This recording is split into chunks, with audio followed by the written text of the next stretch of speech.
नमस्कार दोस्तों, मैं हूं मनोज कुमार गुप्ता। आप देख रहे हैं मेरे चैनल को। इसका नाम है रेगुलर क्लासेस फॉर अकाउंट। सामने दिख रही है आपको बुक इनकम टैक्स की एस.सी. मल्होत्रा की वाली, और 62 एडिशन है और इनकम फ्रॉम सैलरी चैप्टर चल रहा है। क्वेश्चन नंबर सेकंड करेंगे इसमें। फर्स्ट क्वेश्चन की वीडियो आप देख चुके होंगे कुछ देर पहले या कुछ दिन पहले। तो अब सेकंड क्वेश्चन हम करके दिखाएंगे आपको। तो उससे पहले आपको स्टैंड नीचे करते हैं, पढ़ा देते हैं। यहाँ पर 3 पॉइंट है, तीनों पॉइंट एक ही क्वेश्चन में सॉल्व करने की कोशिश करेंगे। और हो सकता है थोड़ी सी वीडियो लंबी बन जाए तो देख लेना, और पूरी देख लेना। और नए हो तो चैनल को सब्सक्राइब कर दो अभी से, और नोटिफिकेशन बेल ऑन कर देना। और क्या बोलते हैं, कुछ तो नहीं बोलते हैं, ठीक है। तो अभी क्वेश्चन पढ़ाते हैं, आपको समझाते हैं क्या क्या लिखा हुआ है। ध्यान से पढ़ना, एक एक चीज़। फोकस हो पा रहा है, नहीं हो पा रहा इसमें। अब देखते हैं, अब तो हो रहा होगा। तो यहाँ लिखा हुआ है, find out the amount of house rent allowances which shall be included in the income under the head salary in each of the following cases. तो आपको बताना है HRA, वो भी टैक्सेबल HRA निकालना है जो इनकम फ्रॉम सैलरी के अंदर यूज़ होगा, ठीक है। तो यहाँ पे लिखा है बेसिक पे कितनी है हमारी, 20,000 पर मंथ। DNS पे 10% ऑफ बेसिक पे। तो ध्यान रखिए, ये DNS पे है, DP है, ये HRA की कैलकुलेशन में हमेशा ऐड होता ही होता है, ठीक है। Commission based on fix percentage on of turnover दे रखा है 1,20,000 रुपये जो हमारी सेल हुई है। मतलब हाँ, commission based on fixed percentage of turnover कितना है, 1,20,000। तो आप कह सकते हो कि जो हमारा कमीशन निकला है सेल के ऊपर वो हमारा 1,20,000 रुपये का अमाउंट है। सॉल्व कर दे रखा है। कई बार होता है कि सेल दी होती है और परसेंटेज दिया होता है, तो उसे सॉल्व कर लेते हैं तो कमीशन आ जाता है। फिलहाल HRA house rent allowances per month कितना है यहाँ पे, 5,000 पर मंथ, ठीक है, जो मिला है हमें। Actual rent paid by the assessee 4,000 per month के हिसाब से। और हाउस कहाँ पे है, आगरा में। तो इस पॉइंट को हम यूज़ करते हैं। अब इतना ही पढ़ा तो इतना ही करके दिखाते हैं, फिर सेकंड पढ़ेंगे, फिर थर्ड पढ़ेंगे, उसे करेंगे।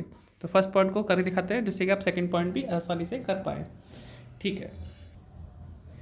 तो अब हमने सेकंड क्वेश्चन डाल दिया है, तो ऊपर लिख देते हैं कंपुटेशन ऑफ टैक्सेबल। अरे यार, पेन भी गया। चलो मैं वीडियो पॉज करता हूँ, नया पेन लेता हूँ। तो पेन हमने चेंज कर लिया है, अब बटरफ्लाई को यूज़ करेंगे। तो यहाँ लिखते हैं टैक्सेबल, ठीक है, taxable house rent allowances for the assessment year 2021-22, ठीक है।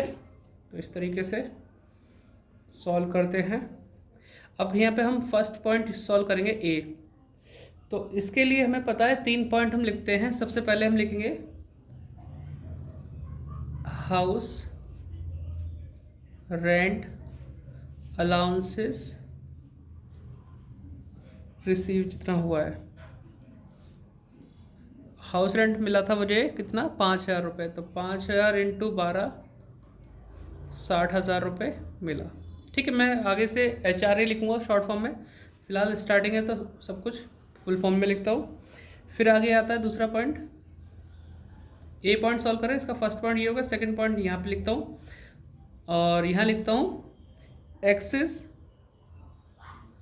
Axis rent paid over 10% of salary. Excess rent paid over 10% of salary. तो इसका फॉर्मूला होता है rent paid minus 10% of salary, ठीक है। अब क्या होगा कि देखो, सैलरी तो मैंने बोल दिया, लेकिन यहाँ पे सैलरी निकालनी पड़ेगी। तो थोड़ा सा जगह छोड़कर यहाँ लिखता हूँ मैं सैलरी के बारे में। तो सैलरी हमें कितनी मिल रही है बेसिक पे, 20,000 पर मंथ। तो इंटू 12 कर दिया, 24,000 हो गया, 2,40,000 हो गया। 20,000 पर मंथ था, 12×24 यानी कि 2,40,000 आ गया। फिर बोला 10% DP एट द रेट 10%। तो 24,000 आ जाएगा इसका, 2,40,000 का। फिर इसके बाद है हमारे पास कमीशन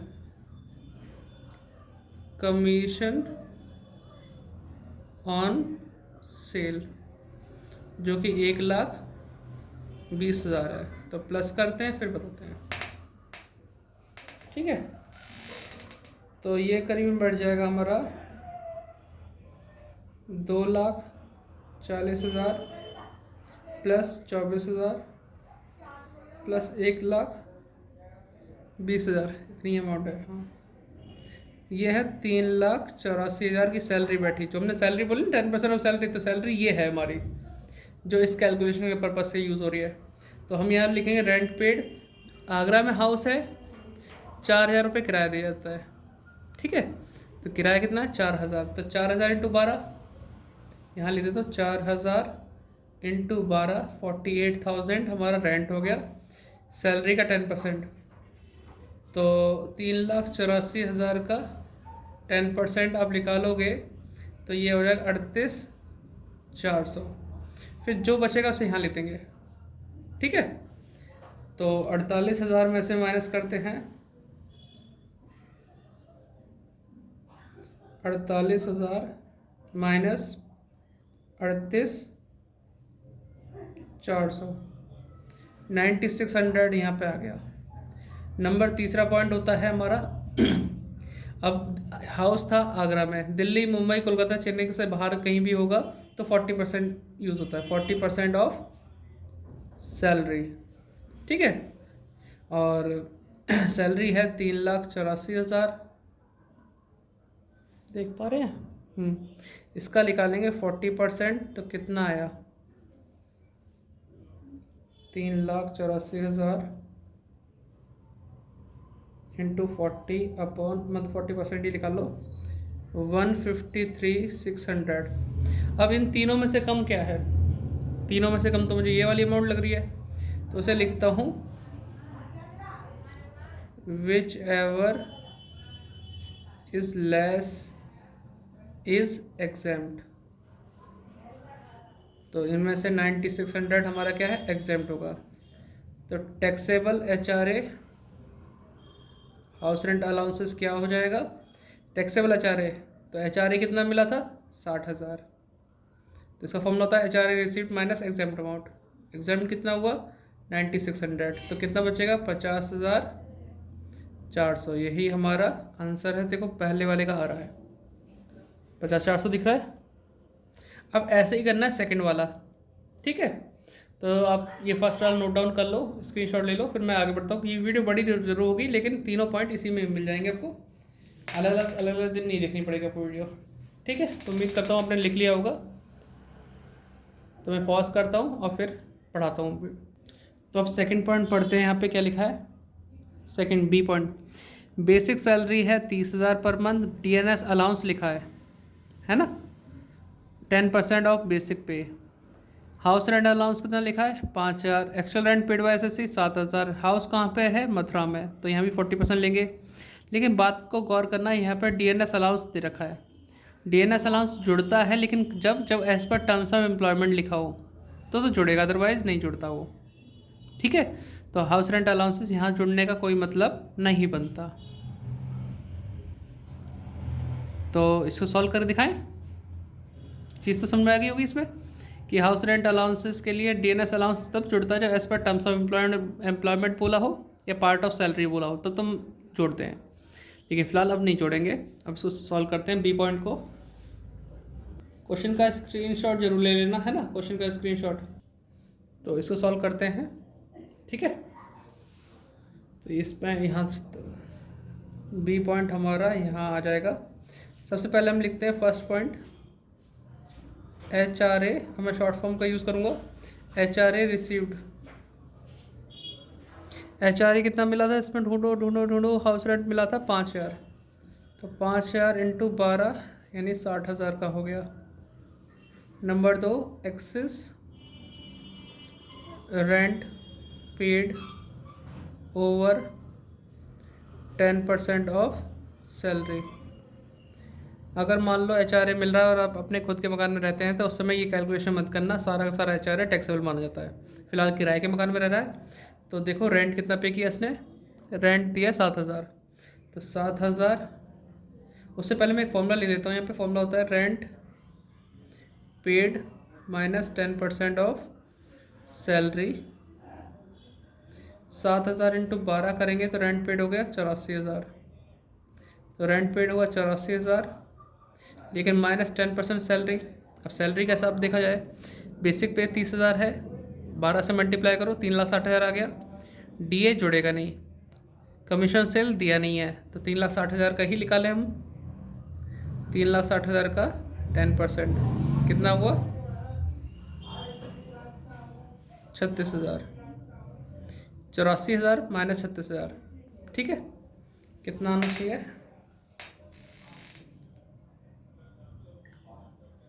84,000 48,000 आ गया। फिर नंबर 3, 40% ऑफ सैलरी, क्योंकि ये मथुरा में है मकान, तो सैलरी का 40% यूज़ करेंगे। तो सैलरी थी 3,60,000, 40% कितना बैठता है इसका?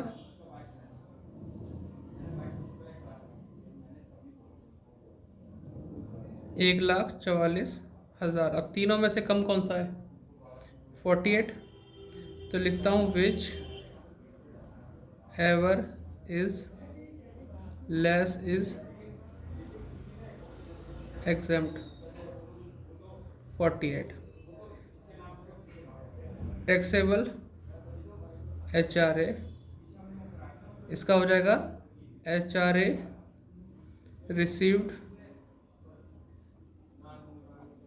Minus exempt amount. ठीक है, इस तरह से फॉर्मूला लिख दिया। HRA मिला था 60,000, एग्जेम्प्ट हुआ 48,000, तो ये आया 12,000 टैक्सेबल है। आंसर आपका यही होना चाहिए। देखो 12,000 है, ठीक है। आप इसे नोट डाउन कर लो, वीडियो को पॉज कर लेना, नोट डाउन कर लेना। अब थर्ड पढ़ाते हैं, सी पार्ट, और फिर करते हैं।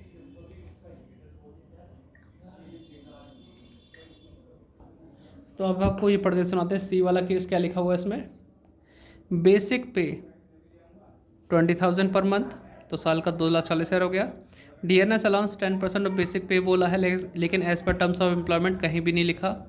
अगर मिलता है तो बता देते हैं। House rent allowance 2,000 per month है, ठीक है। Actual rent paid by SSC 5,000 और दिल्ली में है। मैंने कहा था 4 जगह, दिल्ली, मुंबई, कोलकाता, चेन्नई, तो वहाँ 50%, बाकी जगह 40% है, तो यहाँ 50% लेंगे। तो इसे करके दिखाते हैं पहले आपको, ठीक है। आपने स्क्रीनशॉट तो ले लिया होगा, चलो सॉल्यूशन करते हैं। तो सी पॉइंट लिखते हैं यहाँ पे। इसके लिए क्या करेंगे, वही देख तो पा रहे होंगे ना आप आराम से, ठीक। यहाँ लिखेंगे HRA रिसीव्ड। HRA रिसीव्ड कितना हुआ हमारे पास? HRA मिला था यहाँ पे 2,000 पर मंथ, 2,000 इंटू 12 करेंगे, 24,000 रुपये अमाउंट आ गई। इसका फर्स्ट पॉइंट है ना। सेकंड पॉइंट होगा axis rent paid over 10% of salary, ठीक है। तो फॉर्मूला होता है rent paid minus 10% of salary. अब रेंट पे कर रहा है कितना? 5,000, तो 5,000 इंटू 12 यानी 60,000 दिया है। अब सैलरी की बात करो, सैलरी बेसिक पे तो 20,000 है, तो 2,40,000 हो जाएगा। DNS अलाउंस जुड़ नहीं सकता क्योंकि as per terms of employment नहीं है, और हमारे पास वो भी नहीं दे रखा कमीशन सेल, तो फिर हम उसे नहीं लेंगे। तो आपने देख लिया कि हमने 60,000 यहाँ लिख दिया है। और सैलरी की बता रहे थे बात कि ये सैलरी में तो आएगा 2,40,000, लेकिन DA नहीं जुड़ेगा और कमीशन सेल है नहीं, तो सैलरी बैठेगी 2,40,000। 2,40,000 का 10% 24,000 होता है, तो कितना बचेगा यहाँ पे? करीब 36,000 आएगा, ठीक। फिर नंबर 3, दिल्ली की बात है तो 50% ऑफ सैलरी। सैलरी थी 2,40,000, उसका 50% होता है 1,20,000, ठीक। अब इन तीनों में से कम है तो सिर्फ यही वाली अमाउंट कम है, तो लिखेंगे which ever is less is examined. ठीक है, तो एग्जाम्ड हुआ 24,000। अब टैक्सेबल HRA कैसे निकालें? टैक्सेबल HRA का फॉर्मूला होता है HRA received minus examined amount. HRA मिला 24,000, एग्जाम्ड भी 24,000 है। ठीक है, तो क्या आएगा यहाँ पे? नील, कोई टैक्सेबल HRA नहीं है, तो आंसर भी नील दे रखा है यहाँ पे। ठीक है, तो आप नोट डाउन कर लो। ठीक, नोट डाउन कर लो, फिर मिलते हैं नेक्स्ट वीडियो में। वीडियो पसंद आए तो कमेंट करके करना कि क्या चीज़ अच्छी लगी, कितना समझ में आया। और नए हो तो सब्सक्राइब करो, बेल आइकन भी प्रेस करके नोटिफिकेशन बेल को ऑन कर देना, और लाइक करना, शेयर जरूर करना अपने दोस्तों संग। Bye bye. उम्मीद करता हूँ आपने लिख लिया होगा।